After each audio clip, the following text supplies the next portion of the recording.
chamar a atenção dos irmãos para o livro de Provérbios. Irmãos, alguns livros da Bíblia, Provérbios, Eclesiastes, Jó e Provérbios, Eclesiastes, Jó, nós chamamos na Bíblia de livros de sabedoria.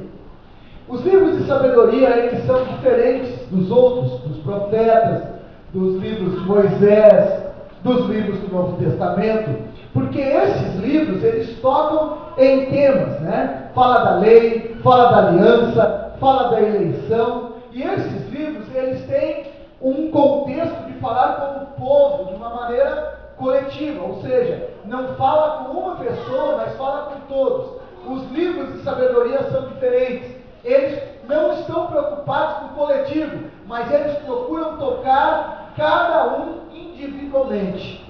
Então, nesses livros, nós encontramos a essência da verdadeira sabedoria.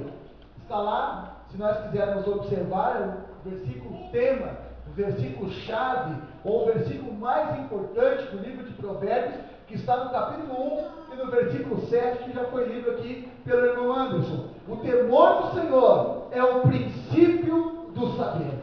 Se você quer realmente ter uma vida coroada pela sabedoria de Deus, você precisa temer ao Senhor.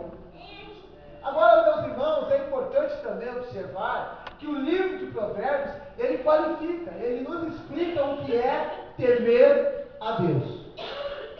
Olhem para mim. Quem poderia dizer o que é o temor do Senhor? Aqui. O temor do Senhor, em primeiro lugar, é medo. Medo. Quando a gente é pequeno, né? A mãe diz, olha, você está com fogão a lenha ali, né? Com fogo, com lenha ali, bastante. Está quente, né, Paulo? Bota lá a chaleira para tomar um chimarrão. Então, o bebezinho ali, andando. E eu sei que, acho que todos nós, quando éramos pequenos, já passamos por isso, né? E a mãe dizia, ó, não bota a mão ali, que tu vai te queimar. E aí a criança teima, e quando vai botar a mãe chega e dá um tapinha, né? Aí daqui a pouco a criança vem, né, irmão? Vai olhando. Hoje eu não vou me mover muito, senão eu vou judiar do nosso cinegrafista, né? Vai olhando. E olha para o pai, não vou botar a mão ali, não é porque tem medo de se queimar, é porque tem medo de tomar uma pomada, tem medo de tomar um tapinha. Então, se nós olharmos no mundo espiritual, muitas vezes, nós, quando olhamos para a grandeza de Deus, nós sabemos que Deus é aquele que galardoador daquele que o busca, mas também é aquele que pune aqueles que não lhe obedecem. Então, quando nós olhamos para essa grandeza de Deus, e aí nós estamos falando da lei de Deus, não do Evangelho, porque na Bíblia nós encontramos, eu estava esses dias comentando com os irmãos ali na sede, falando até no seminário, que nós encontramos na Bíblia Sagrada dois princípios. Um princípio nós chamamos de lei. Que princípio é esse?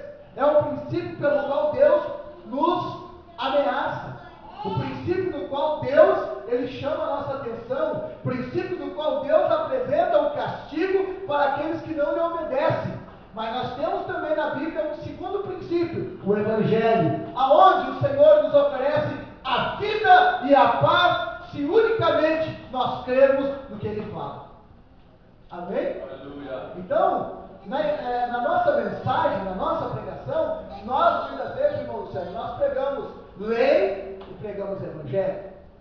E devemos pregar a lei, mas nós nunca devemos deixar de pregar o Evangelho. Porque quando nós pregamos a lei, quando nós falamos da lei, a lei nos mostra que somos incapazes, a lei nos mostra que somos pecadores, a lei nos mostra que nós merecemos o castigo. Mas quando nós aplicamos o Evangelho nos mostra uma porta aberta e um novo e vivo caminho aberto, além do véu, isto é, através do sacrifício do Senhor Jesus Cristo.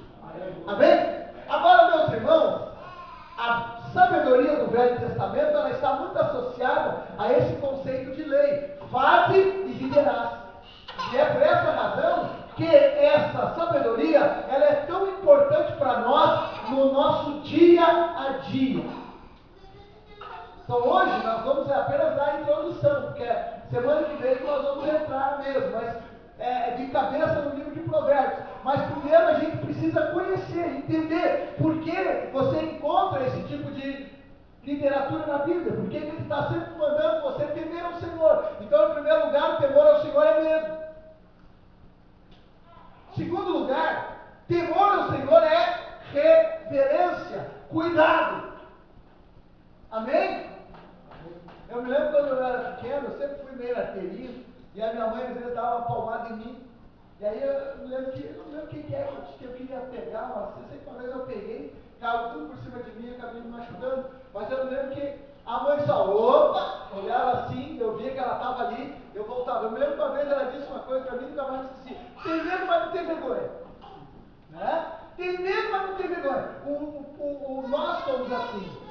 Se nós não tivermos a reverência, nós vamos apenas ter medo de Deus, mas no momento que nós acharmos que Deus não está olhando para nós, o que é impossível, nós vamos continuar tentando fazer o que nós queremos. Mas quando nós temos reverência, nós sabemos que a presença de Deus está em todo lugar, e nós precisamos respeitar o nome do Senhor, nós precisamos reverenciar o nome do Senhor, nós precisamos adorar o nome do Senhor, e nós precisamos cuidar da glória do nome do Senhor. Amém? Então, o princípio do saber está em temer ao Senhor. Por que, irmão Paulo? Porque o temor do Senhor está relacionado a quê? Está relacionado à minha pessoa em todos os aspectos da minha vida.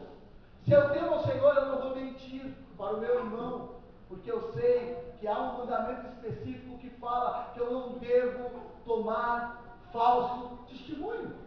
Se eu realmente temo o Senhor, irmão Valderi, eu não vou cobiçar as coisas que são do meu próximo, porque eu sei que Deus não se agrada disso, e Deus é aquele cujos olhos prescrutam todas as coisas.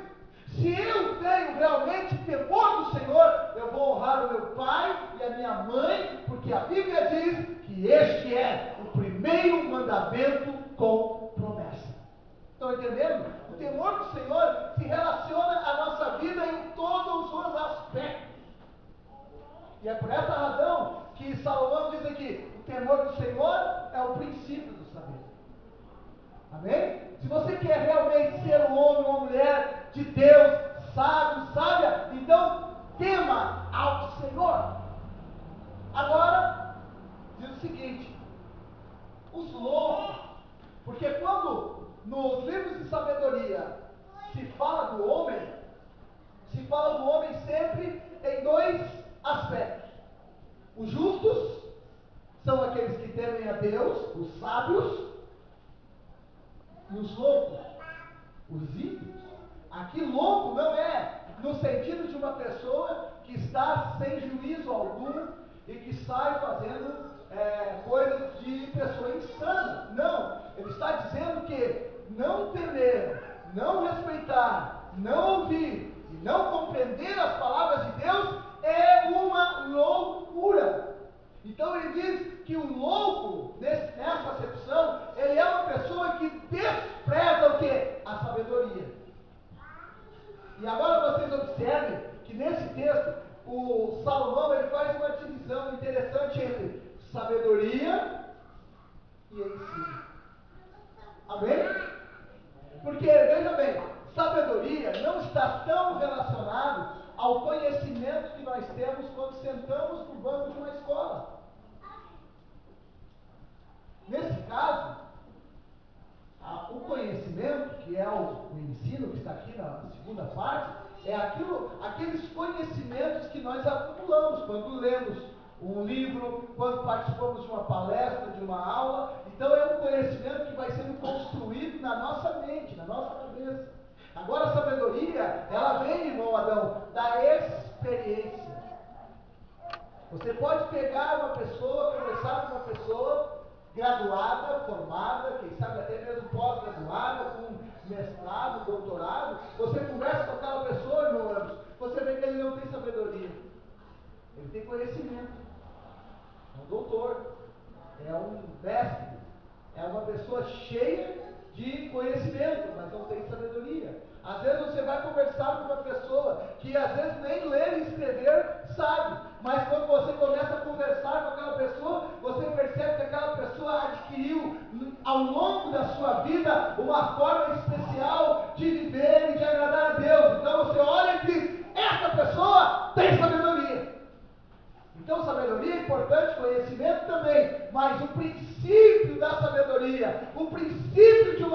feliz e abençoada é o temer ao Senhor. Amém? Tá bom, vamos continuar. Para os sábios hebreus, a verdadeira sabedoria, aquilo que eu falei, não estava limitada a mero raciocínio intelectual. Tá certo?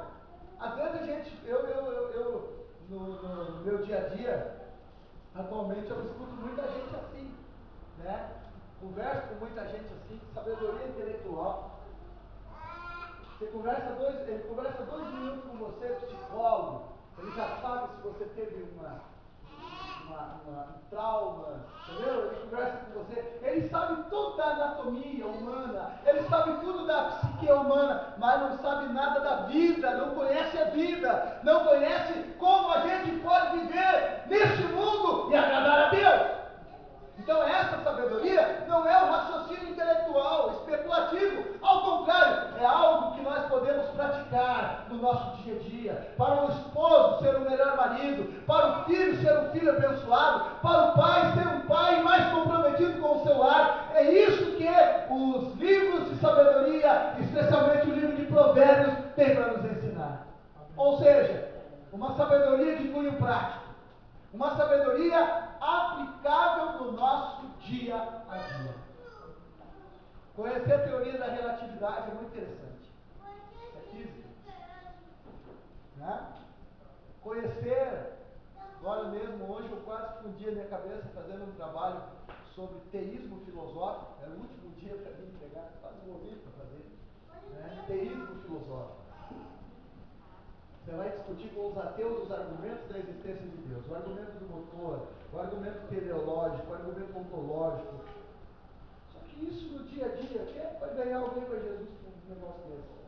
Você consegue conversar com os filósofos, mas no dia a dia você vai ter que dizer para as pessoas, eu era perdido, mas Jesus Cristo me encontrou. Eu estava escravo dos vícios e dos prazeres deste mundo, mas Jesus Cristo me libertou. Então, a sabedoria que nós temos nesse livro é uma sabedoria que você pode viver e aplicar no dia a dia.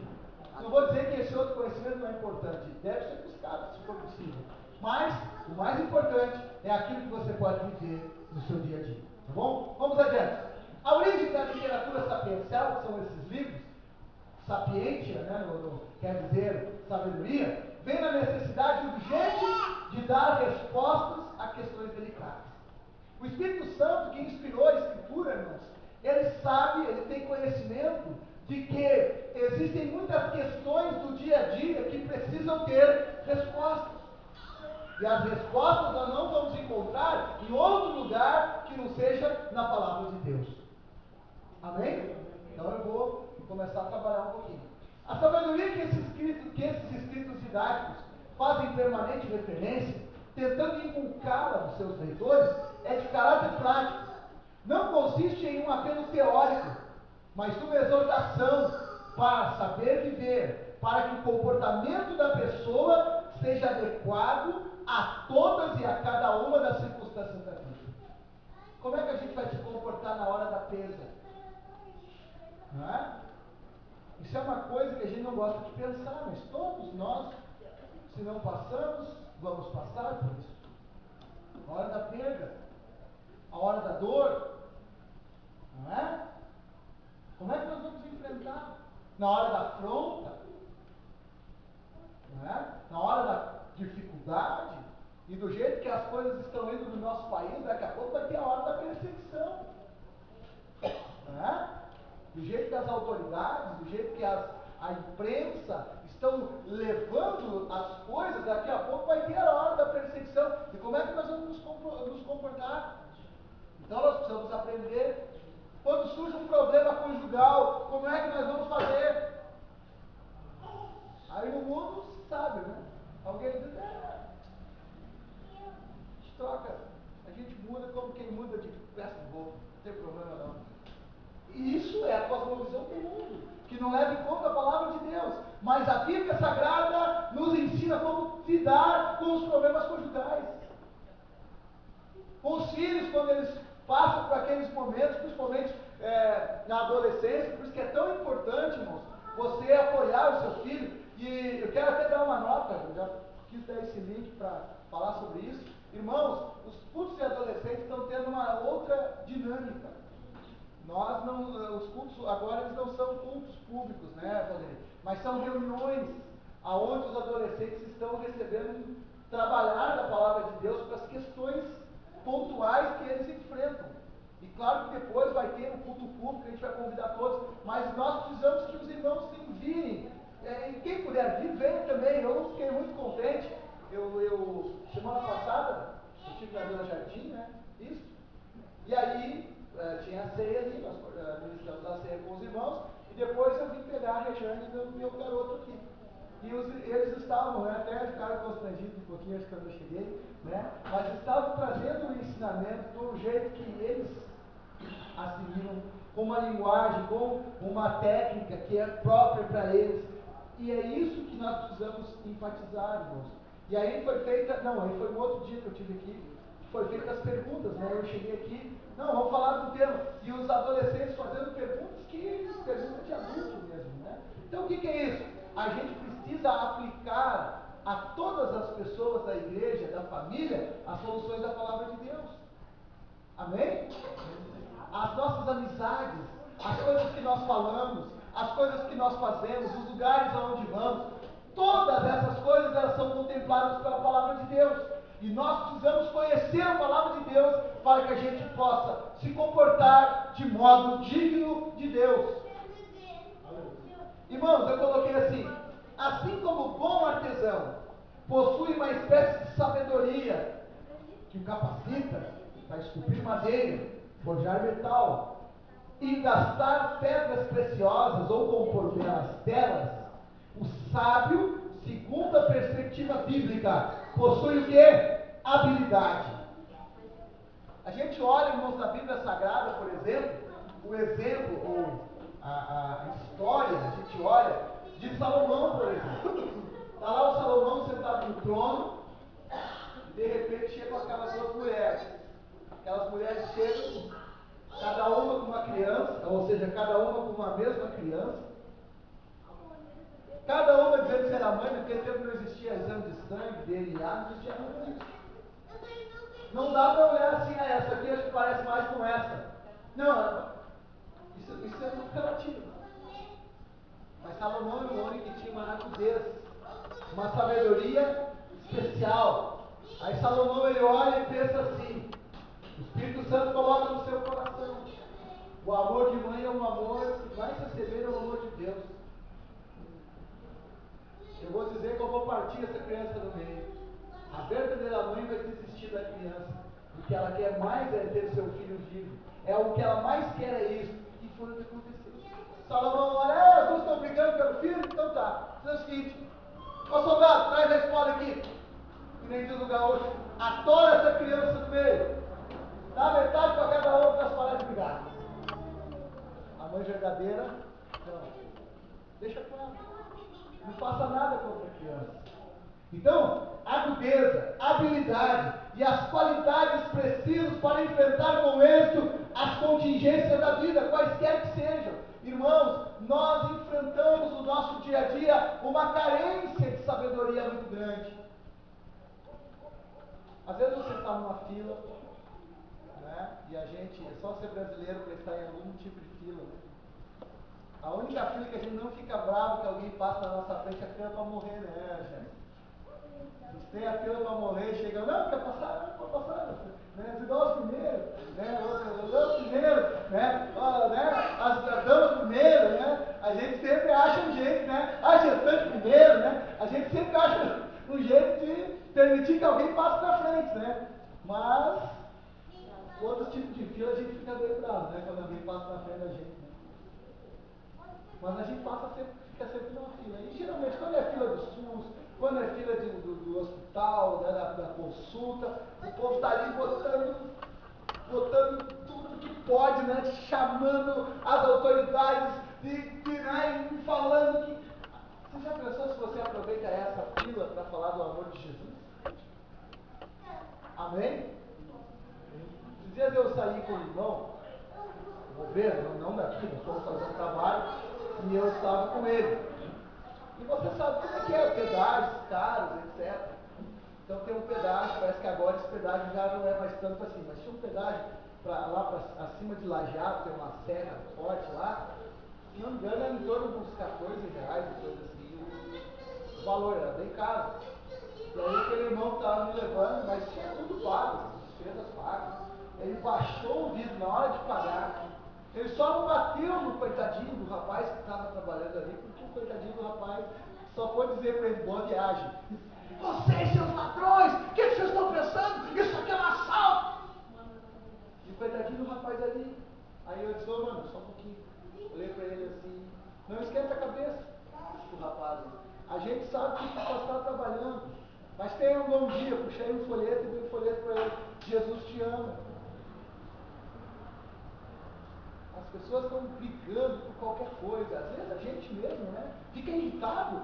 Nós não nos irritamos. Eu agora, me preparando para vir para cá, por isso que a gente se atrasou um pouquinho. Na minha casa, na minha rua, falta a luz uma semana. Toda semana falta luz. Coisa extraordinária. Se eles forem descontar cada momento, cada tempo que fica sem luz, eu acho que eu pago só metade da minha conta. Só que se eu não pagar a minha conta, aí falta luz que eles cortam. Então, eu já não tenho conta de quantas vezes eu tenho que estar ligando para lá. Faltou luz. Faltou luz. E agora a gente se arrumando, todo mundo para tomar banho, aquele negócio que falta luz, né? Tem alguns até que lá em casa, nesse momento, tem um momento de gratidão, né? Senhor, obrigado. Faltou luz agora. Né, João? Aleluia. Mas, né, deu tempo dele tomar um banhozinho dele. Né? Então, a gente é humano, né? Eu já comecei a me irritar, mas meu Deus do céu, de novo! Quando a gente começa a estudar sabedoria, nós percebemos que o homem precisa ser pronto para tudo, mas ele tem que ser, irmão Paulo, tardio para se irar, tardio para se irritar. O trânsito, né, meu pai? Às vezes a gente, né, às vezes é alguém assim, corta à frente da gente, esses dias eu não sei quem é que estava dizendo para mim, irmão, só tem uma hora que eu tenho que pedir muita graça de Deus. Eu peço para Jesus não voltasse enquanto eu estiver no volante. Eu fiquei, porque no volante não eu me possuo. Poxa, se o próprio crente fica endemoniado no volante, né? Né? Tipo, meu Deus, eu quero. Não, no volante eu me possuo. Me possuo. Eu confesso aos irmãos que eu não sou daquelas pessoas mais, digamos assim, tranquilas, né? Em alguns momentos a gente até se estressa. Por que está rindo? Estão comigo, né? Algum momento até a gente se estressa um pouquinho. Mas, irmãos, tudo isso é um caminhar com Deus. Amém? Eu acho que eu contei para vocês aquela história, né, do pregador. Estava indo para pregar no culto, não sabia bem onde é que era o local. Aí botou no telefone de viva voz e pedindo para a irmã, que era a secretária de oração, dizer, irmão, eu acho que eu estou meio perdido aqui. E a irmã disse, não, que rua que o senhor está? Eu estou na rua tal. Pois é, segunda sinaleira, o irmão dobra à esquerda. E ele foi assim, o sinal amarelou, e ele aproveitou o amarelo e foi. Quando ele foi, o outro quase bateu nele. E nisso o outro desce do carro. Tu não está vendo, seu barbeiro, seu isso, seu aquilo. E o irmão esqueceu que o telefone estava ligado, pegou o extintor debaixo do banco. Mas então tu vai ver quem é barbeiro. Eu sou barbeiro, mas vou te quebrar essa tua cabeça. O que é que tu está pensando? Mas só que os dois ficaram se xingando. Quer saber uma coisa? Eu vou embora. Aí eu também. E aí o irmão, oi, meu, a senhora está na linha? Eu estou. Um dia que é mesmo a igreja, mais 200 metros. Direito sobre a igreja. Aí ele chegou, coitado, né? Todo. Mas aí dobrou o joelho, Jesus me perdoa. Não sei que eu errei, só estava meio nervoso e tal. O pastor presidente da igreja não tinha chegado ali. Ele está ali, né? Prontão para pregar. E aí, claro, ele precisou ir no banheiro para tomar um remédio, foi, né? Porque ele ficou meio nervoso. Se ouça, tá acontecendo, né? Aí foi lá tomar um remedinho para dar uma calibrada, né? Aí quando ele volta, está chegando agora nosso pastor presidente. Vamos ficar de pé para receber o nosso pastor presidente. Quando ele olha, irmã Maria, era aquele homem da sinaleira. Aí um olha para do outro. O pastor queria dar do pregador, e o pregador queria dar do pastor, e os dois se abraçaram e começaram a chorar. Menos mal, né? Precisava até tivesse se pegado, né? Se abraçaram e começaram a chorar os dois. E aí, irmão Claudinho, o pastor disse assim: irmãos, eu tenho que contar uma história aqui. E contou a história. Se nós aprendêssemos, irmãos, a sabedoria de Deus, nós iríamos subjugar o nosso eu. Nós iríamos colocar o nosso eu aonde ele precisa estar, crucificado na cruz com Cristo. Eu disse lá no seminário, eu me lembro se o irmão Paulo, o irmão Anderson, o irmão Cristiano que participaram, o irmão David também participou, eu não sei se eles estavam naquela aula, porque eu falei sobre isso. A mansidão, né? Moisés, irmão Adão, era o homem mais manso da terra. Não existia homem mais manso que Moisés.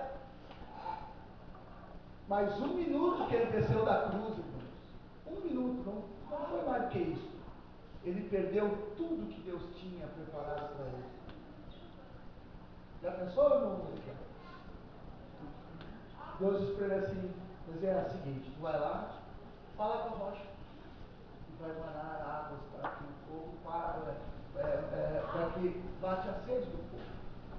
Aí o Moisés chega lá, está aquele povo medonho lá falando, estavam lá murmurando, incomodando, e aí o Moisés se deixou levar por aquele espírito de murmuração. Veja bem, não estou falando espírito no sentido de, não no sentido de uma entidade, eu estou falando aquela atitude, né? Fique bem claro, aquela atitude de murmuração, e aí até quando eu vou ter que levar esse povo nas costas, e não tem nem, pá, bateu na rocha. A água saiu. O Moisés ficou valentão, porque na hora nessas horas a gente fica valentão. Mas a Bíblia diz que a ira do homem não opera a justiça de Deus. E aí Deus disse assim para ele, irmão Anderson: Moisés, tu não irás entrar na terra, só porque tu não deste glória ao meu nome. Já pensou, irmão Paulo? 40 anos suportando aquela gente. 1 minutinho só que ele desceu da cruz foi suficiente para ele perder tudo que Deus tinha para a vida dele. Os irmãos estão entendendo por que nós precisamos dessa sabedoria de Deus? Porque, irmãos, o nosso inimigo, ele não tira folga, ele não tira dia de férias, ele não tem feriado, ele não tem ponto facultativo, é 24 horas por dia investindo em tentar destruir cristãos, é 24 horas por dia uma natureza que nós temos que precisa ser crucificada. Por isso nós precisamos da sabedoria de Deus para que nós tenhamos, irmãos, aquela habilidade para transitar diante das situações mais difíceis que surgem na nossa vida, no nosso dia a dia. Tá? Então, o que é a sabedoria? A sabedoria é um dom de Deus, como eu falei, desenvolvido pelo quê? Pela experiência. Às vezes uma pessoa, como eu disse, um engenheiro, ele faz o cálculo, né? Eu vou fazer vou pular daqui, pular de lá, se eu faz o cálculo, médio, né? A distância, peso versus né? E faz todo aquele cálculo, mas ele nunca pulou. Mas aí tem aquele caboclo que está trabalhando, já pulou ali várias vezes, não sei, eu vou pular, eu só pular. Então, sabedoria é um dom de Deus desenvolvido pela experiência. Você sabe por que, irmão, que você passa pela luta? Você sabe por que você passa pelas provas? Não é que Deus não te ame. Ao contrário, Deus quer que você tenha experiência. Deus quer que você tenha sabedoria. Amém? Amém. A experiência do cotidiano, do dia a dia, é uma fonte inesgotável de sabedoria. Olha só que interessante, para quem anda com os olhos bem abertos e não se agrada da própria ignorância. Porque assim, irmãos, o homem de Deus que é sábio, a mulher de Deus que é sábia, aprende até com os que erram. Porque quando eu vejo uma pessoa dar errado, eu aprendo como eu não devo andar. Quando eu vejo uma pessoa que anda com Deus, eu olho para aquela pessoa e eu aprendo como que eu devo andar, vendo Cristo na vida do meu irmão, da minha irmã. Amém? Então, olhos bem abertos. É que nem uma vez, ninguém vai lembrar disso aí, um moço, hoje é casado, não sei se, acho que ainda não tem filhos, mas já é casado hoje. Então esse moço tem uma idade assim que os meninos ficam pensando, Senhor, se eu não casar agora, eu não caso mais, né? Eu já passei por essa fase. Tem. Talvez é porque está novinho ainda, né? Mas quando chega numa certa idade, assim, casou novo, né? Mas talvez o jovem, né?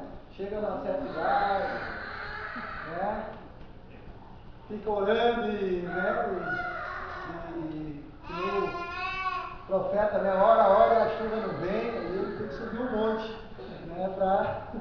E aí chega um certo momento que o cidadão fica, né? E esse menino estava nessa fase. Aí ele arrumou a namorada, noivou com ela. E como ele está nessa fase, o que acontece? O cabelo já começa a focar, né? Porque não branqueia a varinha um pouquinho. E aí um jovem, né? Na época, né? Ainda é jovem, né? Mas começou a ficar com aquelas. Eu quando vou cortar o cabelo, que eu olho, porque eu tenho esse tupetinho, não parece, né? Mas quando eu vou olhar no espelho, eu olho assim a foto que tinha de mim, eu vejo aqui atrás, do jeito que eu tinha cabelo antes. Olha, você chega a me dar até uma dó, né? Oh, Jesus. Eu tinha um tupetão, Paulo. Eu vivia sempre aqui no gel, né? Hoje é só lembrança do passado, né? Que não volta mais, né? E o menino esse, eu agora com 40 anos estou ficando careca. Esse menino, rapaz com menos, né? Começou a perder, né? E aí ele começou a namorar uma menina assim, queria me casar com ela todo ano, né? Dava uma vez eu um telescópio para ela ver as estrelas. Cara, era investia, né? Namoro, né? E disse pra lá, se tu casar comigo, a menina tá fazendo faculdade, se tu casar comigo, se tu fizer o compromisso de casar comigo, eu te pago a faculdade. Pai e a mãe, né? Pô, Jesus, obrigado. Quando eles romperam, a mãe entrou em depressão, não foi a menina. E o pai também, né? Porque já pensou pagar uma faculdade, né? O camarada chegava na casa dela, irmão Pedro. Eu acho que ele ia nas boutiques finas de Porto Alegre, ele sempre foi um cara que ganhou muito bem, um homem bem formado, assim, né? Uma boa profissão. Ele ia lá e comprava vestidos, comprava roupas, né? Roupas caras, chegava lá, era presente para os cunhadinhos, era presente para a sogra, era presente para o sogro. Era um gelo que todo mundo pediu a Deus, menos a menina, né? A menina não pediu o marido daquele para Deus. Então esse foi o problema. E olha só como o jovem, o rapaz, principalmente nesse caso, precisa ter sabedoria. Aí, só que quando eles saíam para ir a algum lugar, ela não gostava de ir de mão dada com ele. Aí um dia ele questionava, mas como? A gente é namorado, nós somos vamos noivar e a gente não anda nem de mão dada, não anda nem separado. Ela disse, não, que quando eu saio contigo, eu disse, penso que tu é meu pai.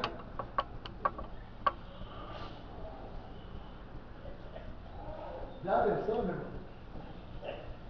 Aí um dia, ela deu um supapo nele, né? Aí ele me ligou chorando. Pastor, o senhor me dá um conselho. Aí ele me contou essa história. Pastor, me dá um conselho, pelo amor de Deus. Eu quero saber se é da vontade de Deus casar com ele. Aí eu estava me contando, eu tenho uma ideia do que está acontecendo. Ele contou. Quando a gente sai, eu não posso nem pegar a mão dela, porque como eu estou meio carequinha, ela diz que eu vou sair com ela, vão dizer que eu sou o pai dela. E o senhor não sabe da última. Não, eu sei que foi que ela queria e ele não deu, porque afinal de casados não era ainda. Ela me deu um supapo. Aí traduz para mim o que é um supapo. E deu um tapa no rosto. Eu digo, então, meu filho, aqueles 5 dedos que tocou no teu rosto era Deus dizendo, é filha, meu céu. Não vai nessa. Não casa com ela. Então, irmãos, sabedoria prática. Tem gente que para fazer um casamento, para fazer uma coisa, espera vir um anjo descer do céu, um profeta, né? Alguém chega lá, eles que falam contigo. Que é isso que fala contigo? Coisa nenhuma. A pessoa tem que observar. Eu tive uma namorada, antes que eu conheci a Regiane, e essa menina, ela morava com um cunhado, a irmã. Mas eu achei interessante que eles eram do interior, e eram aquelas famílias interminadas, não era família, que era uma tribo. Aí eu cheguei lá, Paulo, o tradicional Dia Internacional do Namoro, né? Solteiro, né? Aí eu ia chegando, mas aí quando ele, dois irmãos bêbados deitados no chão, assim, que a casa era pequena, o casal, né, estava começando a vida, e aí aqueles irmãos vieram tudo do interior para casa do cara. E aí, irmão Valdir, eu tô lá cedo, eu pulo em cima de um, pulo por cima do outro, pulo por cima do outro, e sentei no sofá, e aí eu sentei e fiquei contando os bonecos, né? Sem contar o pai e a mãe. Aí eu, fiquei pensando, se eu casar com essa guria, no mínimo eu vou ficar com metade dos irmãos dela. O outro que é casado, vai dizer, olha, vamos dividir a cunhadagem, né? Aí eu pensei, meu Valdir, quanto é que eu estava ganhando? Porque eu trabalhava, né? Aí eu pensei, meu salário para comer dois, tem que fazer um cerimônia. Imagina, aí chamei a menina, irmão Jorge, e disse para ela, olha, minha filha, não me leva mal, mas casamento, namoro não é passatempo, namoro é para a vida inteira, é para casamento é para a vida inteira. Eu não sei se, olha, até posso gostar um pouquinho de ti, mas eu não tenho, tu é uma pessoa muito cara. Muito cara. Ela, como assim? Sim, porque não é só tu. Se eu casar contigo, eu vou casar com o teu irmão, com a irmã, eu vou casar com o teu pai, com a mãe. Então eu não tenho condições. Só casar contigo já não vai ser mole. Imagina casar com metade da tua família. A tua família é grande, eu faço voto que tu consiga, né? Acabou o casamento, mas comigo não vai dar. Eu ganho muito pouco. Ganhava um salário mínimo, eu ganho muito pouco. E pelo que eu vi, irmão, Alcimir, aqueles viventes comigo mesmo. A coitada da irmã, a cunhada, né, que era casada, ela fazia comida de panelão, assim, sabe? E a hora de servir era aquele negócio. Quem chegou primeiro comeu. Quem chegou por último é só o caldo. Eu me lembro que uma vez eu fui comer um jantar lá, eu só chupei o caldinho de feijão. E os camaradas eram os gafanhotos. E eu olhei aquilo ali, a sabedoria está nisso, você tem que observar. Tem que observar. E eu me lembro que um dia, aqueles congressos, um congresso lá no César, a Napoleão Falcão, Fernando, e o primeiro líder da mocidade era o pastor Luiz Antônio, e a segunda líder acho que era a Regiane, né? E eu ouvi aquela menina baixinha, cabelinho crespinho, para lá e para cá, fazendo isso, fazendo aquilo, aconselhando, dirigindo o culto, cantando hino da harpa. E aí eu disse para o tio que trabalhava com ela, que a irmã Yara conhece, nosso primo, né, também, primo dela também. Aí eu disse para o meu tio, vou casar com aquela ali, aquela crespinha ali. Aquela ali vai me ajudar a servir a Deus, vai me ajudar no meu ministério. E o meu tio disse, aquela ali não, como o Pedro também, do colégio lá na sua, com a gente, né? Aí meu tio disse, aquela ali não, fulano que quis casar com ela, não quis, Bertano. Essa aí vai morrer solteirão, isso é a feira assembleana. Eu digo, não é nada, porque eu não tinha chegado. E uma pessoa falou para mim, quem até anunciou, né, foi a Eugênia. A Eugênia viu nós conversando e teve aquele dom, né, de dar boas notícias para minha sogra. Aí perguntou, vem cá, a gente tá namorando? A gente tava, né, conversando, tratando, né? Mas aí foi bom que a gente acabou, né? Então, aí a Regiane, não, mas não dá, mas não sei o que dá. Sim, foi Deus que... E eu disse para ela, nós não vamos passar muito tempo não. Porque quando a gente conhece, sabe a vontade de Deus, é muito perigoso esses namoros muito espichados. Né? Quando vê, às vezes alguma tragédia pode acontecer. Por quê? Porque se Deus já confirmou, se você tem convicção que é a vontade de Deus, então você já sabe, case. Porque é melhor casar do que viver, não é abraçado, né? Abrasado. Tem gente que diz que, né, é melhor casar do que viver abraçado. Não, abrasado. Quer dizer, a paixão se transforma num fogo, numa brasa. E quando uma choca com a outra, aí a tragédia acontece. Então, 8 meses, né, Regiane? Foi isso, né? 11? 11? É, 11 meses. Mas eu disse para minha sogra, é um ano de casamento, eu deixei um ano de namoro para ela. E esse ano nós vamos fazer 22 anos de casado. Amém? E somos felizes, né? Amém, né, imagina? Tá, um dia desse, o irmão, somos felizes, nós só olhou para o marido assim. Coitado, perdeu a linha. Bom, tá bom, nós vamos orar, vamos encerrar esse culto, né? Ficou complicada a situação. Mas graças a Deus nós somos felizes, somos muito felizes mesmo. Então, o sábio vê a realidade, julga aquilo que vê. Paulo, quando fala do homem sábio, ele usa uma outra linguagem. Ele diz que o homem espiritual, o homem sábio, ele discerne todas as coisas de ninguém discernido. Ele comunica aos seus discípulos aquilo que ele mesmo aprendeu. Ou seja, o sábio, a mulher sábia, o homem sábio, ele não recebe essa sabedoria, ele não desenvolve essa sabedoria para si mesmo, mas ele compartilha essa sabedoria com as pessoas. Tá bom? No pensamento hebraico, a verdadeira sabedoria não é somente o resultado de um intelecto perfeito, ou seja, não é apenas uma pessoa que conhece a ciência, mas é, acima de tudo, ético e moral. É alguém que anda com Deus. E alguém que não ensina apenas aquilo que ele aprendeu e que ele conheceu, mas é alguém que ensina através da vida que ele leva com Deus. E é isso a sabedoria. Então, essa sabedoria é prática para a vida. O verdadeiro sábio é aquele que procura, não é? Aquele que teme ao Senhor. Ao procurar os mais contundentes problemas da existência humana, os sábios centraram a sua preocupação nos problemas da vida presente. O Nesh, Nabal em hebraico, é aquele que insiste em afirmar que não é Deus. E aí, meus irmãos, como eu disse, existem alguns livros, não é somente o livro de Provérbios, né? Jó, Provérbios e Eclesiastes, eu coloquei ali. O que esses livros eles estão tentando nos ensinar? Jó levanta uma pergunta: por que o justo sofre? Né? Por que o crente sofre? Às vezes a gente tem uma ideia, e aí cai por terra essa ideia, de que todo problema e toda doença, toda luta, toda dificuldade é um castigo de Deus. Nem sempre. Jó não estava sendo castigado, até porque ele era fiel, ele era justo. Jó estava sendo provado por Deus. E nós, como seres humanos, não temos a condição de olhar para o irmão que está sofrendo e dizer: esse aqui está sendo castigado, esse aqui fez alguma coisa, esse aqui está recebendo pagamento pelos seus erros. Nós não podemos dizer isso para ninguém, porque nós não conhecemos o que só Deus conhece. Então só Deus é que sabe. Bom, Provérbios apresenta então uma sabedoria simples. Eclesiastes é uma tentativa de defender a fé em Deus. Então o livro de Provérbios, ele chega a uma conclusão: a fé em Deus é o único caminho para a realização humana. Então, assim, irmãos, o que a gente vai estudar a partir da semana que vem?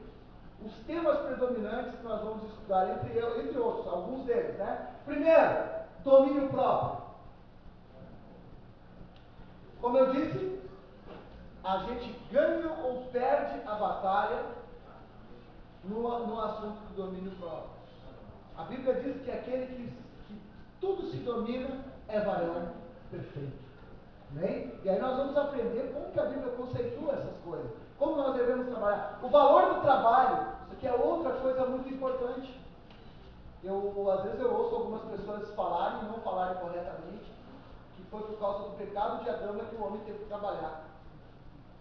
Um dia eu vi um camarada lá, uma vez, estávamos fazendo um trabalho lá em São Paulo, a gente vai celebrar, fazendo lá no bar da onde nós trabalhamos, e aí nós estávamos lá virando um concreto e o irmão assim: quando eu chegar no céu, eu vou pegar o Adão pelo pescoço. Aí eu digo: bom, se tu quer pegar alguém pelo pescoço, primeiro tu já não vai para o céu. Já vou te dizer. E por quê? O que o senhor tem contra o Adão? Ah, mas se esse infeliz não tivesse pecado, eu não estava aqui trabalhando. Eu disse: não, então você não conhece a Bíblia. O primeiro que trabalhou, quem foi? Deus. Quem criou o trabalho foi Deus. O homem foi criado para trabalhar. E lá no céu nós vamos trabalhar. Nós nunca iremos deixar de trabalhar. Amém? Então nós vamos aprender como é que Deus vê o trabalho. E no livro de Provérbios, quando ele fala do valor do trabalho, ele usa uma figura da natureza. Como é que ele fala? Qual é? Vocês lembram? O que ele fala para quem não gosta de trabalhar? Vai ter uma formiga! Ó, preguiçoso! Né? Lá em Suzano, né, Rogério, tinha o Isaías. Isaías era um tocador de violão que tinha lá.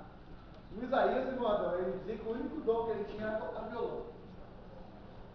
E ele morava na igreja, no porão da igreja, não fazia nada. A gente chegava lá para trabalhar, 10h30 da manhã, ele estava lá. Nossos filhos terão sonhos. Né? Vossos jovens sonharão sonhos. Ele dormindo, sempre dormindo.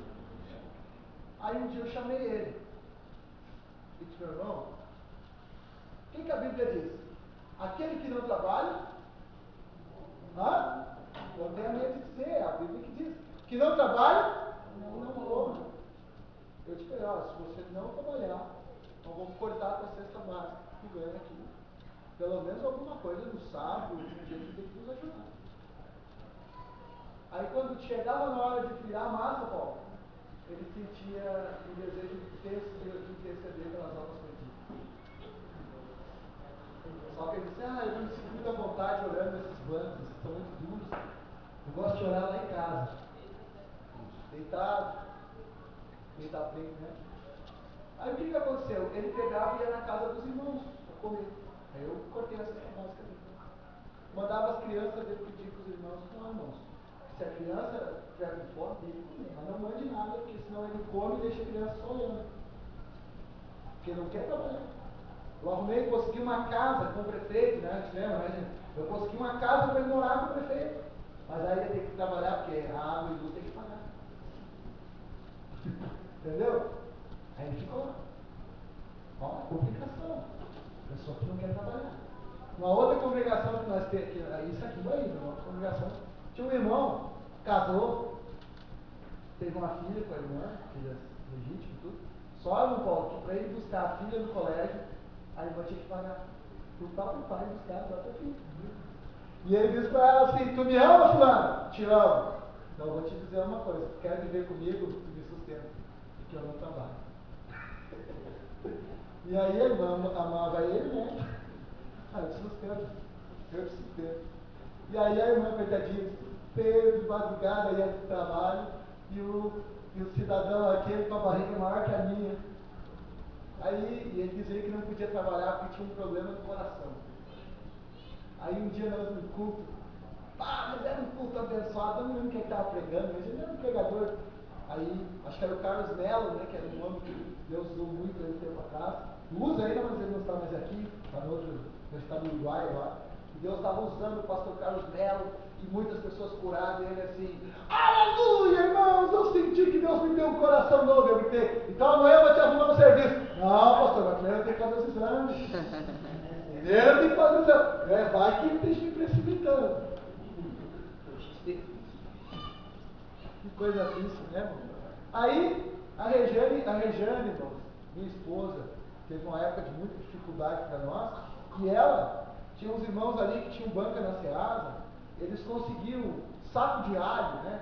Outras coisas, a Regiane vendia, botava o Paulinho no carrinho de bebê, e a Regiane era quase aquele carrinho tinha de tudo, né, Regiane? E vendia isso, vendia aquilo, e a Regiane disse para aquele irmão, não, vou pedir para o irmão que me dá um alhozinho. O irmão dava, era só vender, dava, não cobrava o que você dava. Eu vou te conseguir uns 2 sacos de alho, irmão, e tu vende. Já que tu não quer fazer força, né, tu não quer, né, ficar no sol, né, ficar na sombra, né, vai lá no centro, bota num saquinho, né, fica ali perto daquelas paradas ali, do Gordo Jardim, dos lugares que junta a gente, vai ali, só olha, a música vai fazer, dizer, olha, né. Irmão, eu sou pobre, mas eu sou honrado. Você andar pedindo para os outros, né? Pelo amor de Deus. Então, às vezes, tem pessoas que confundem amor, irmãos, com não ter sabedoria. E quando as pessoas não valorizam o trabalho, a igreja tem que ensinar a valorizar o trabalho. Agora tem uma outra virtude aqui, importantíssima. Vamos dizer todos juntos qual seria essa? Humildade. Sabe o que quer dizer a palavra humildade? Vem do latim humus. Humus quer dizer em latim terra. A pessoa que é humilde reconhece que é pó. Estão entendendo? Pode ter um carro novo, pode ter uma casa nova, pode ganhar muito dinheiro, mas ele não coloca o seu coração nessas coisas. Por quê? Porque ele sabe que ele é pó. E de onde ele veio, para onde voltará, todas essas coisas não podem ser levadas juntas. Né? A gente entrou neste mundo nu, no sentido de não ter trazido nada para este mundo, e nós sairemos nus deste mundo, ou seja, não levaremos nada deste mundo. Então, a pessoa, irmãos, que é realmente humilde, ela não se considera maior que ninguém. Amém? Esses dias eu estava falando, acho que foi da Canoas que eu estava falando, que agora tem alguns pastores aí, não dos nossos pastores, evidente que são homens de Deus, mas tem um lugar aí que, em certos congressos, que pastor com guarda-costas. Eu falei agora que esse dia, já tinha um assessorzinho lá aqui, né? Mas eu disse, onde é que se viu isso?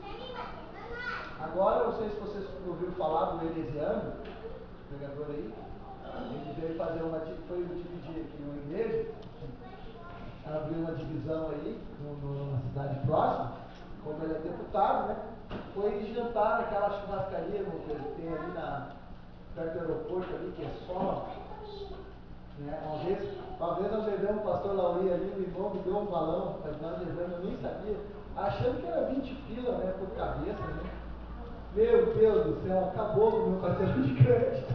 Né? Aí os caras contavam até a história do boi que tinha sido matado. O cara viu o garçom, esse boi aqui tinha tantos meses, foi criado com ração, com não sei o quê. Eu digo, barbaridade, eu nunca vi um lugar desse. E comemos, irmão, mas também depois, na hora que eu fui pagar, meu Jesus querido, a refeição para quase 400 pilas. Também, eu acho que um bom tempo eu não podia nem ouvir falar em churrasco. A falar em churrasco me dava uma depressão. Né? Mas tudo bem, então ele foi jantar nessa churrascaria, irmão. Foi sábado, né? E como esse é um cara que está na mídia, né? Tá todo mundo batendo, né? Tá todo mundo falando. Um cidadão foi lá, passou e viu ele sentado. E acho interessante que eles comem na churrascaria. O segurança fica só em pé olhando e sentindo o cheiro. O cara está ali guardecendo o deputado e fica. Aí vai comer um cachorro quente do outro lado da rua. Só com uma salsicha ali, né? Sem molho, né? Só um pãozinho, né? Aí diz que segurança ali, irmão. Volta e meia sentia o cheirinho, né? Passava o garçom, diz que ele acompanhava o espeto, né? Aí diz que de repente o Elesiano esse viu o cara tirou. E falou pro segurança: ó, tá tirando foto minha, eu não quero tirar foto minha. E quando o cidadão foi ao banheiro, o segurança foi lá no banheiro e praticou violência, né? Só que ele não sabia que esse homem era advogado. Deu os cascudos do cara, pegou a máquina, tirou. Hoje não é mais filme, já tirou o cartão de memória. E o cara disse: tá bom, sou advogado, eu já estou ligando para a polícia. Todo mundo para a delegacia. Se nós somos pessoas humildes, primeiro, nós não andamos com guarda-costas. Segundo, quem é humilde, irmão, não compra a briga por causa do seu próprio eu, mas defende a palavra de Deus e Deus me guarda. A humildade não quer dizer que porque eu sou pastor, eu não vou conversar com esse, com aquele. Não, é aí que eu tenho que ser acessível a todos, porque Deus me colocou nessa posição para que eu seja servo de todos, irmão de todos e amigo de todos. Amém? Amém. Verdadeira amizade é uma outra coisa que no livro de Provérbios nós encontramos os atributos de um verdadeiro amigo. Outra coisa importante, estou olhando ali o horário: reprovação da mentira e da falsidade. Isso é muito grande, o ensinamento sobre isso que nós encontramos no livro de Provérbios. E aqui, principalmente capítulo 5, fala da fidelidade conjugal. Nós estamos vivendo numa época, irmãos, num período da nossa história em que a infidelidade conjugal tem sido cada vez mais glamourizada, principalmente pela mídia, pela televisão, pelos filmes, né, pelas novelas. Numa novela, a mulher que é casada, ela geralmente é a monstra, é a bandida, é a nojenta, né? Todo mundo olha e sente nojo. Geralmente aquela que é a biscate mesmo, que vai lá, tira a mulher, tira o marido do lar, destrói a família, aquela é a pessoa que todo mundo gosta, aquela é a pessoa boa. Isso é o que nós chamamos de inversão de valores. Inversão de valores. Vocês estão vendo como eu não assisto, graças a Deus, mas eu espero que ninguém assista aqui. Se alguém assista, você precisa render sua fé. Essa novela da Doido aí, que é uma novela que foi feita, irmãos, por um homossexual, escrita por um homossexual. E o objetivo, entre outras coisas, dessa novela é introduzir o homossexualismo nas casas, nas residências, nos lares. Não é? Aí, o que acontece? Mostrando que se você tem um filho, se você tem um outro membro da sua família que é homossexual, você tem que apoiá-lo. Seja um bom gay. Se ele é crente, que seja um bom crente. Se ele é, não é? Enfim, outra coisa, que seja bom daquilo que ele é. Mas não é isso que a Bíblia diz. A Bíblia diz, irmãos, que há um só caminho. Amém? Amém. Então, o que acontece? Por que eles fazem isso, irmão Ezequiel? Para que todo mundo se acostume. Para que todo mundo ache normal, para que todo mundo ache isso comum. E já tem muita gente, até crente, irmão, que está achando isso normal. Está achando isso normal. Sério, eles são assim, o problema é deles. Eu falei lá no domingo, acho que não estava aqui domingo, lá no seminário, eu vi uma afirmação da Ana Paula Valadão, não sei se você viu, apareceu nas redes sociais, em várias entrevistas apareceu aí, uma palavra que a Ana Paula Valadão falou. Eu já achava que ela era uma pessoa tipo, uma vez o Romário disse do Pelé, né? O Pelé foi o maior atleta, o maior jogador de futebol do mundo, mas o Romário disse assim: Pelé jogava muita bola, mas quando ele está calado, quando ele está de boca fechada, ele é um poeta. Quer dizer que o negócio do Pelé não era falar de futebol, era jogar futebol. Quando ele jogava futebol, não tinha ninguém que ver ele, mas quando ele falava de futebol, todo mundo sabia mais que ele. Então essa Ana Paula Valadão é a mesma coisa. Quando ela está calada, quando ela só canta, ainda quando ela canta, ainda saem umas porcarias. Né? Então o bom é que ela ficasse quieta. Sabe o que ela disse agora, a última afirmativa dela? Eu vi o vídeo. Nós precisamos aprender com os homossexuais. Precisamos aceitá-los. Tem muita coisa para a gente aprender com eles. Eu não quero aprender nada com essa gente, não. Eu não quero. Eu não quero que meus filhos aprendam nada com essa gente, não. Eu quero que os meus filhos aprendam com Jesus. Eu quero aprender com Jesus. Eu quero aprender com a palavra de Deus. Então, irmãos, o que acontece? Nós precisamos estar firmados na palavra de Deus. Por quê? Porque essas coisas muitas vezes podem querer bater na nossa porta. Então, o livro de Provérbios nos ensina a viver como família. Não é? O autor do livro de Provérbios, ele chega até a dizer o seguinte: olha, fustiga a criança com a vara, e assim livrará sua alma do inferno. Hoje, o que acontece? Hoje as pessoas, a mídia dá uma ideia de que o filho não pode ser corrigido, não pode ser disciplinado. Né? Com relação ao casamento, a mesma coisa. Conceitos que hoje estão sendo trazidos, eles estão sendo trazidos completamente contra aquilo que a Bíblia diz. Os votos, os juramentos, a conduta pessoal. Põe uma faca na garganta se fez um homem glutão. Aí a gente pensa assim: meu Deus, mas quer dizer que então, se eu sou um cara que gosta de comer, tem que enrolar? Não, é uma linguagem poética. Não tem nada a ver com se matar, mas quer dizer, se eu sou uma pessoa que tenho esses atos, eu tenho que aprender a me controlar. Fala da bebida, fala dos vícios. Então, Provérbios é um livro especial, maravilhoso.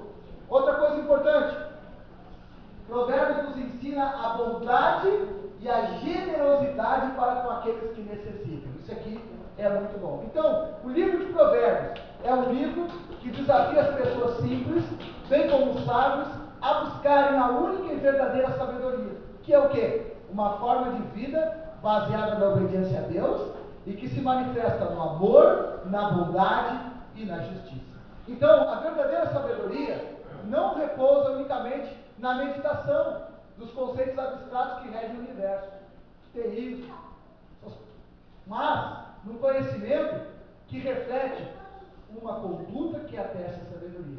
E aí Provérbios, ele vai nos falar, e aqui a gente vai encerrar falando dos temas mais importantes. O temor a Deus.